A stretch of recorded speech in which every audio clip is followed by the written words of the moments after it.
नमस्कार, real estate से जुड़ी तमाम खबरों और जानकारियों के साथ एक बार फिर हाजिर हूं आपके अपने फेवरेट शो रियलिटी चेक को लेकर। मैं हूं रामेश्वर मिश्रा। चलिए शो की शुरुआत करते हैं और देखते हैं क्या है खास। दिल्ली में लैंड पुलिंग स्कीम का रास्ता साफ, 25 लाख घर बनाने का प्रस्ताव। क्या है बिल्डरों के अट्रैक्टिव पेमेंट प्लान।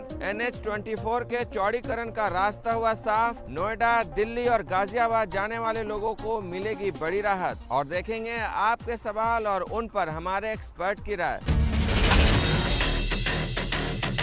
दिल्ली में घर खरीदने का सपना संजोए लोगों के लिए अच्छी खबर है। केंद्रीय शहरी विकास मंत्रालय ने दिल्ली विकास प्राधिकरण की लैंड पूलिंग पॉलिसी पर मुहर लगा दी है। डीडीए का दावा है कि आने वाले समय में इससे दिल्ली में 25 लाख घर बनाने का रास्ता साफ हो गया है। दिल्ली में बनेंगे 25 लाख घर। जी हां, ये खबर उन लोगों के लिए अहम है जो दिल्ली में घर खरीदने की योजना बना रहे हैं। दरअसल दिल्ली में नए मकान की सप्लाई बहुत कम है क्योंकि यहाँ जमीन की किल्लत है। इस वजह से जो लोग दिल्ली में घर खरीदना चाहते थे वे लोग एनसीआर में फ्लैट खरीदने को मजबूर थे। लेकिन अब दिल्ली में नई जमीन की सप्लाई आने वाली है। हाल ही में केंद्रीय शहरी विकास मंत्रालय ने दिल्ली विकास प्राधिकरण यानी डीडीए की नई लैंड पूलिंग पॉलिसी पर मुहर लगा दी है। इससे दिल्ली में घरों की सप्लाई बढ़ेगी। इसमें एक रफ एस्टीमेट के अनुसार 1000 हेक्टेयर ज़मीन में यदि लैंड पूलिंग पॉलिसी लागू होती है तो 50,000 EWS और 2 लाख दूसरी जो है वो ड्वेलिंग यूनिट्स मींस फ्लैट्स जो है वो आ सकते हैं। मींस कि 2.5 लाख मकान जो है वो बन सकते हैं। और यदि 10,000 हेक्टेयर यदि एरिया कवर होता है लैंड पूलिंग पॉलिसी में तो 25 लाख ड्वेलिंग यूनिट्स जो है इस पूरे लैंड पूलिंग पॉलिसी में आ सकती हैं, जो दिल्ली की हाउसिंग नीड को जो है वो पूरा कर सके। दिल्ली में नई लैंड पूलिंग पॉलिसी से गरीबों को सस्ता मकान मिल सकेगा, साथ ही किसान भी लाभान्वित होंगे। हालांकि योजना पर अमल के लिए डीडीए दिल्ली सरकार पर निर्भर है।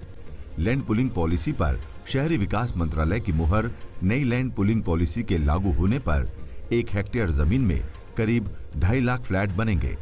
इनमें करीब 50,000 फ्लैट EWS श्रेणी के होंगे। राजधानी में करीब 20,000 हेक्टेयर जमीन उपलब्ध है। भूस्वामी को 15% EWS आवास बनाना अनिवार्य होगा। डीडीए ने FAR यानी फ्लोर एरिया रेशियो को भी 200% से बढ़ाकर 400% कर दिया है। केंद्र की मुहर लगने के बाद इस योजना का रास्ता साफ हो गया है। लेकिन अभी भी 89 गांवों को शहरी गांव और 95 गांवों को विकास क्षेत्र घोषित करने का मामला दिल्ली सरकार के पास लंबित है। दिल्ली सरकार से अनुमति मिलते ही किसानों, बिल्डरों, सोसाइटी वगैरह से आवेदन मांगे जाएंगे। डीडीए जमीन को कब्जे में लेने के बाद उसका आंतरिक विकास करेगा और बाद में वो जमीन भूस्वामी को वापस कर दी जाएगी। इसके एवज में भूस्वामी से 2 करोड़ रुपए प्रति एकड़ की दर से शुल्क वसूला जाएगा। हालांकि इस स्कीम को लागू होने में अभी वक्त लगेगा। और अब दिल्ली गवर्नमेंट को जो है इस पूरा जो अर्बनाइजेबल एरिया है जो करीब 20 से 24,000 हेक्टेयर है उसको डेवलपमेंट एरिया घोषित करना है। और दूसरा इसमें 89 विलेजेस पड़ रहे हैं इस पूरे के पूरे जोन में और उन विलेजेस को जो है अर्बन विलेज घोषित करना है। तो ये जितना जल्दी हो जाएंगी ये दोनों नोटिफिकेशन उसके बाद हम तुरंत जो है डीडीए जो है इस पॉलिसी का एक्चुअल इम्प्लीमेंटेशन जो है वो स्टार्ट। प्रधानमंत्री नरेंद्र मोदी ने 2022 तक सबको आवास उपलब्ध कराने की घोषणा की है। डीडीए अधिकारियों का कहना है कि नई लैंड पूलिंग पॉलिसी से प्रधानमंत्री के इस सपने को साकार करने में मदद मिलेगी। डीडीए ने ये लैंड पूलिंग पॉलिसी सितंबर 2013 में पास की थी, जो अब जाकर साकार होती दिख रही है। प्रॉपर्टी बाजार मंदी के चपेट में है। ऐसे में बिल्डरों के फ्लैट्स नहीं बिक रहे हैं। इनके पास खाली पड़े फ्लैटों की संख्या में लगातार इजाफा हो रहा है। इससे निजात पाने के लिए अब बिल्डर अट्रैक्टिव पेमेंट प्लान पेश कर रहे हैं। इससे खरीदारों को सहूलियत तो मिल ही रही है, साथ ही बिल्डरों का फ्लैट भी बिक रहा है। कुछ समय से बाजार में बिल्डरों के ऐसी ही स्कीम्स धड़ल्ले से नजर आ रहे हैं, जिसमें अट्रैक्टिव पेमेंट स्कीम्स और ऑफर्स देखने को मिल रहे हैं। कोई बिल्डर फ्लैट खरीदने पर फ्लैट मुफ्त देने का ऑफर कर रहा है तो कोई 2% पेमेंट पर ही घर की बुकिंग ले रहा है। चलिए नजर डालते हैं बिल्डरों के ऑफर्स पर। आम्रपाली अपने हाउसिंग प्रोजेक्ट्स में 10-80-10 स्कीम की पेशकश कर रहा है। इसके साथ ही बिल्डर ऑन स्पॉट बुकिंग पर समर हॉलिडे पैकेज भी दे रहा है। इसके अलावा बिल्डर अपने ग्राहकों को आकर्षक उपहार गिफ्ट के रूप में देने की पेशकश कर रहा है। इसी तरह सुपरटेक भी अपने सभी प्रोजेक्ट में बुकिंग महज 2% की भुगतान पर ही कर रहा है। इसके अलावा गॉरसंस भी अपने गौर सिटी प्रोजेक्ट में 20% बुकिंग के वक्त और बाकी रकम पोजीशन के वक्त चुकाने का ऑफर दे रहा है। इसी तरह एटीएस इंफ्रास्ट्रक्चर भी अपने ज्यादातर प्रोजेक्ट्स में 15% की बुकिंग और बाकी रकम 3 साल में लेने की पेशकश कर रहे हैं। जानकारों का कहना है कि ये एक बेहतरीन मौका है ग्राहकों के लिए। मौजूदा समय में ग्राहकों के हिसाब से बिल्डर पेमेंट ले रहे हैं। ऐसे में ग्राहकों को घर खरीदने में सुविधा मिल जाती है, साथ ही बिल्डर्स के फ्लैट्स भी बिक जाते हैं। ऑल्दो मेरा ये मानना है कि रियल एस्टेट प्रॉपर्टी जब वो कोई खरीदने जाता है तो वो स्कीम तो वो एक साइड लाइन में होती है। स्कीम की वजह से कोई प्रॉपर्टी नहीं खरीदा। हाँ, कोई इन्वेस्टर है तो वो शायद खरीद भी ले, लेकिन जैसे रियल में घर चाहिए वो स्कीम की वजह से नहीं खरीदता। हाँ, उसे एडिशनली कुछ मिल रहा हो दैट इज़ ओके, बट वो मेनली उसको जो देखना होता है और जो हम एडवाइस भी करते हैं लोगों को कि भाई at least go to the side, just see the progress of the project, just see the past performance of the builder और क्या क्या एक्चुअल में आपको वहाँ पे मिल रहा है, देन ओनली बाय द जो है फ्लैट। उसके साथ स्कीम जो है वो सेकेंडरी होनी चाहिए। स्कीम की वजह से फ्लैट नहीं, फ्लैट की वजह से उसके साथ कोई स्कीम होनी चाहिए। तो काफ़ी लोग ये करते भी हैं क्योंकि रियल एस्टेट में flat is a serious thing. जो एंड यूजर होता है खासकर उसके लिए काफ़ी सीरियस। हालांकि घर खरीदारों को इस तरह की स्कीम्स और ऑफर्स देने के पीछे एक बड़ी वजह है। दिल्ली के एनसीआर इलाकों में बिल्डरों का बड़ी मात्रा में स्टॉक बचा हुआ है।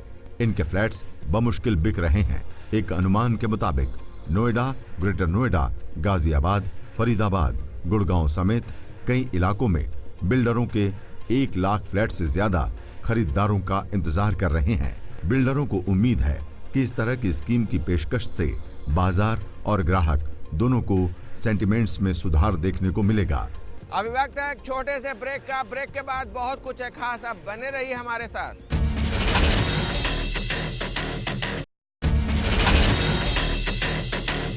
Welcome back. रियलिटी चेक में आपका स्वागत है। गाजियाबाद से होकर गुजरने वाले नेशनल हाईवे 24 के आसपास रहने वालों के लिए अच्छी खबर है। इस हाईवे को 16 लेन करने की कवायद तेज हो गई है। केंद्रीय हाईवे मंत्रालय की माने तो इस हाईवे के चौड़ीकरण करने का काम 3 महीने में शुरू हो जाएगा। इससे नोएडा, गाजियाबाद और दिल्ली जाने वालों लोगों के लिए बड़ी राहत मिलेगी। एनसीआर के बिजिएस्ट हाईवे में से एक है नेशनल हाईवे 24। हाईवे होने के बावजूद इस पर सुबह ऑफिस जाने के वक्त यानी 8 से 10 बजे के बीच गाड़ियां भागती नहीं बल्कि सरकती हैं। वजह इसके आसपास के इलाकों में बसी घनी आबादी। अब इसके चौड़ीकरण किए जाने का रास्ता साफ हो गया है। इससे गाजियाबाद, नोएडा और दिल्ली की ओर से आने वाले ट्रैफिक को संभाल पाना मुमकिन होगा। बिल्डरों का कहना है कि NH-24 के चौड़ीकरण से इसके आसपास के इलाकों में प्रॉपर्टी बाजार में तेजी आएगी। नेशनल हाईवे 24 को 16 लेन करने के प्रस्ताव पर तेजी से काम चल रहा है। दिल्ली के ITO के नजदीक से उत्तर प्रदेश के डासना इलाके तक हाईवे को चौड़ा किए जाने का प्रस्ताव है। केंद्रीय ट्रांसपोर्ट मंत्री के मुताबिक इस पर काम 3 महीने में शुरू हो जाएगा।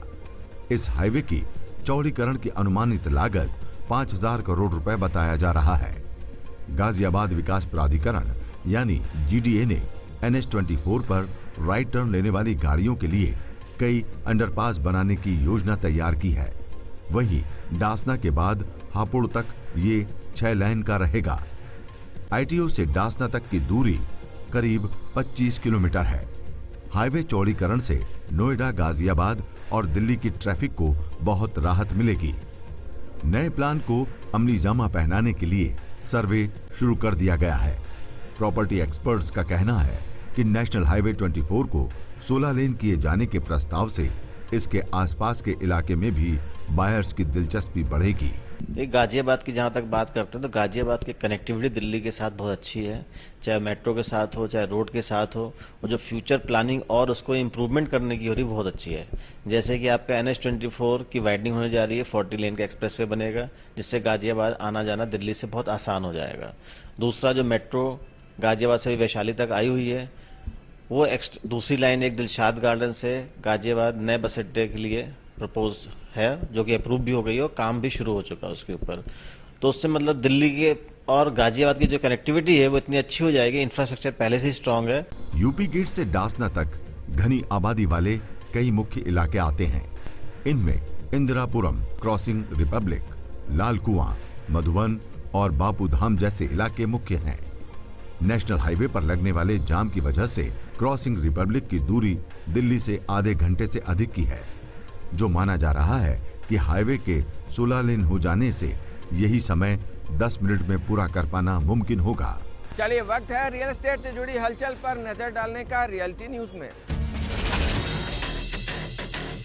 शुभकामना Buildwell, Earth Infrastructure, Devika gold Homes, Today Homes के प्रोजेक्ट से निवेशक सचेत हो जाएं। ग्रेटर नोएडा अथॉरिटी ने इन बिल्डरों के प्रोजेक्ट कैंसिल करने के नोटिस भेजे हैं। दरअसल इन बिल्डरों पर ग्रेटर नोएडा अथॉरिटी के करोड़ों रुपए बकाया हैं और ये बिल्डर अथॉरिटी के डिफॉल्टरों की लिस्ट में शामिल कर लिए गए हैं। अकेले शुभकामना बिल्डर पर अथॉरिटी के 21 करोड़ रुपए बकाया हैं। वहीं अर्थ इंफ्रास्ट्रक्चर पर 16 करोड़ रुपए का बकाया है। साथ ही टुडे होम्स पर 2 करोड़ और देविका गोल्ड होम्स पर 7 करोड़ रुपए बकाया है। नोटिस के मुताबिक बिल्डरों को 15 दिन में जवाब दाखिल करने को कहा गया है। अगर बिल्डर अथॉरिटी का बकाया रकम समय पर जमा नहीं कराते हैं तो इनकी लीज डील कैंसिल हो सकती है। ग्रेनो अथॉरिटी के चेयरमैन रमा रमन ने कहा है कि खासकर 2 बिल्डर अर्थ इंफ्रा और देविका ग्रुप पर ग्राहकों से मनमानी करने पर प्लॉट कैंसिल करने के नोटिस भेजे गए हैं। रमा रमन के मुताबिक अगर ये बिल्डर अपने हरकतों से बाज नहीं आते हैं तो इनके प्रोजेक्ट कैंसिल कर दिए जाएंगे।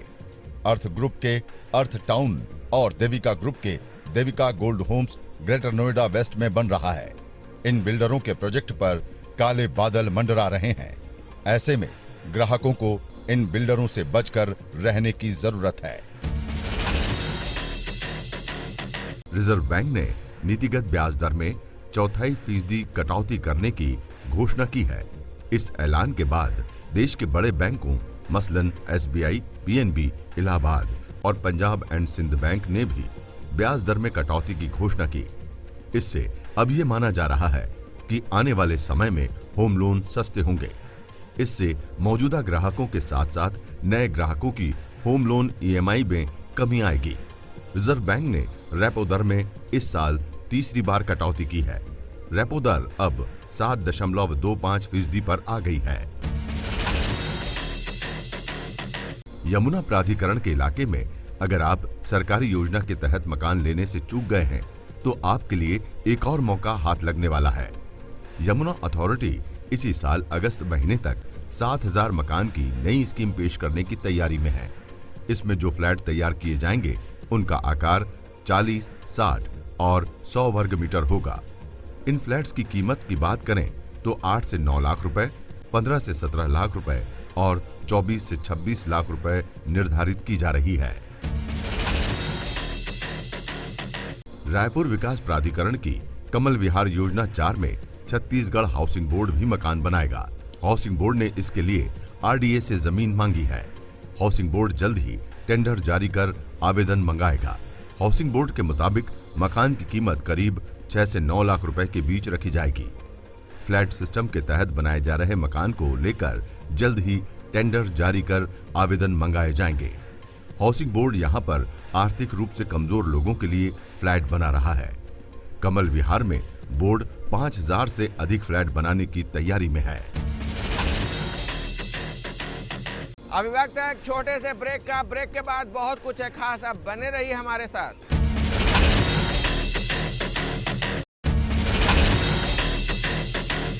Welcome back. रियलिटी चेक में आपका स्वागत है। चलिए वक्त हो चला है आपके भेजे सवाल और उन पर हमारे रियलिटी एक्सपर्ट की राय जानने का। रवि नोएडा से। अभी प्रॉपर्टी बाजार का मौजूदा हाल क्या है? क्या घर खरीदने के लिए अभी और वेट एंड वॉच की पॉलिसी अपनाएं?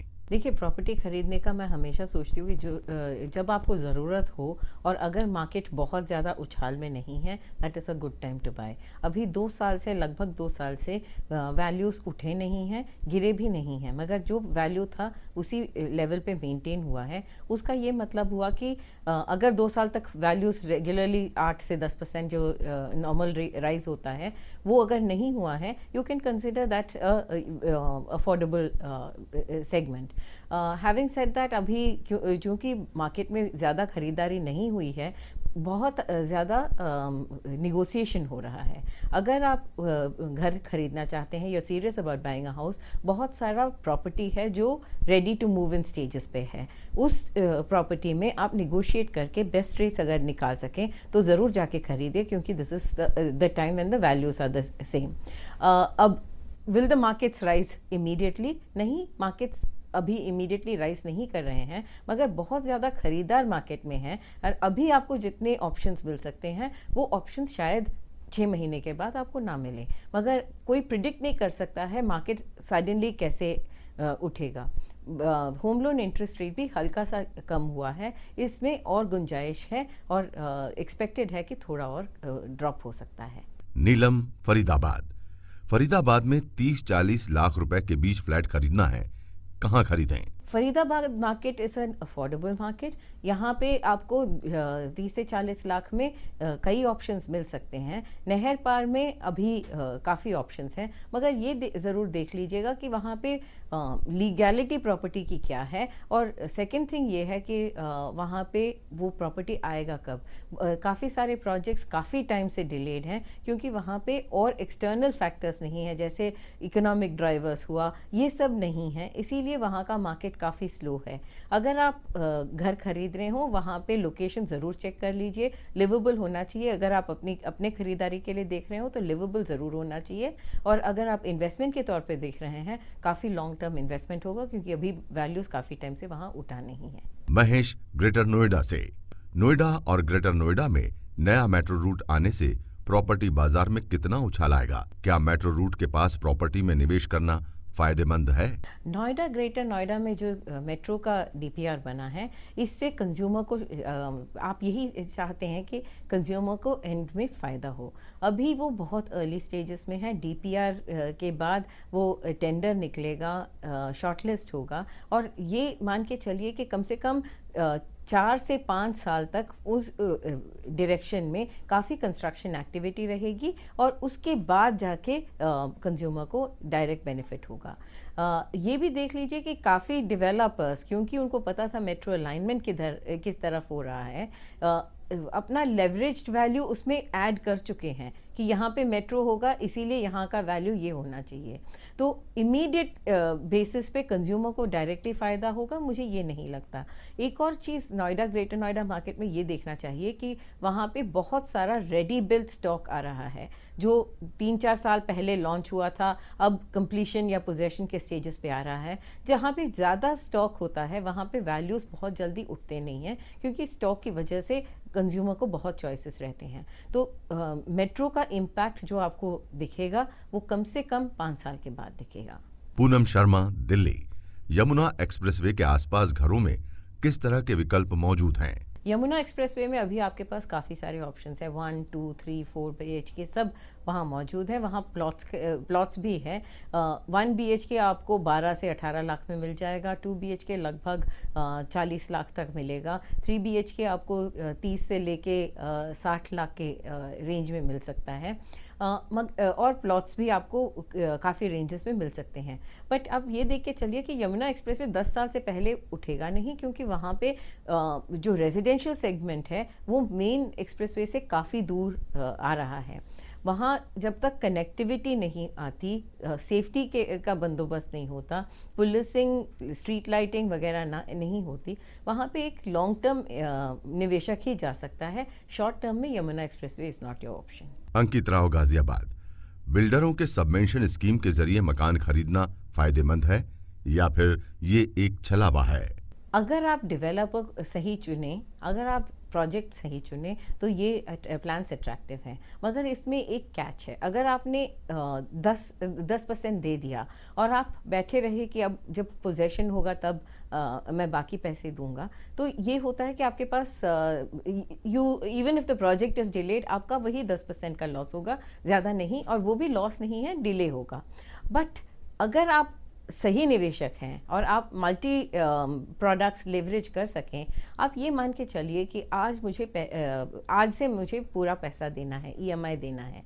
इस EMI को सिस्टमैटिक इन्वेस्टमेंट प्लान में लगाइए, जो अभी stock markets are doing very well, और आपकी पूंजी जो आप EMI के तौर पे दे देते वह बढ़ती जाती है।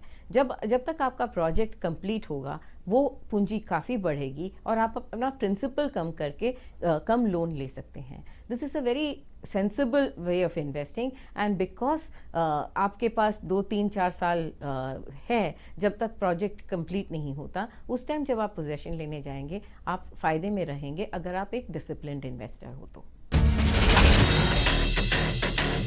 चलिए, वक्त हो चला है आपसे विदा लेने का। उम्मीद करते हैं कि रियलिटी चेक का ये एपिसोड आपको पसंद आया होगा, लेकिन इस प्रोग्राम को और कैसे उम्दा बनाया जाए इसके लिए आप हमें ज़रूर लिखें। एक बात और, अगर आप बिल्डर के रवैये से परेशान हैं या फिर रियल एस्टेट से जुड़ी कोई भी समस्या हो तो हमें लिखना ना भूलें। हमारा एड्रेस है rcup@etv.co.in।